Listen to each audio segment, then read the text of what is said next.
నమస్తే అండి, welcome back to our channel journey with Sai all tips. ఈరోజు అండి మనం వరాహి అమ్మ టెంపుల్ చూద్దామండి. అంటే వేలూరులో ఉన్న వరాహి అమ్మ టెంపుల్కి వెళ్ళామండి. నిన్న మాత్రమే కుదిరింది. నేను 3 నెలలుగా ట్రై చేస్తున్నాను వెళ్ళాలి అని.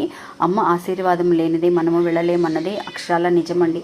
నిజంగా అమ్మ పిలిచారు కాబట్టి నిన్న వెళ్ళగలిగాము.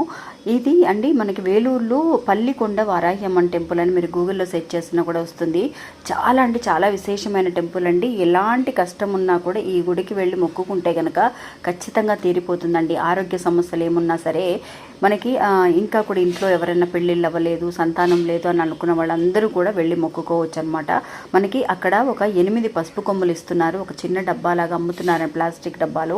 8 పసుపు కొమ్ములు, 3 యాలకులు, 3 లవంగాలు, కొంచెం పచ్చ కర్పూరము వేసి ఒక చిన్న బాక్స్ లాగా అమ్ముతున్నారు. 50 రూపాయలు పెట్టి కొనుక్కొని అది మన చేతుల మీద కానీ చక్కగా నూరి అమ్మవారికి ఆ పసుపుని రాయాలి.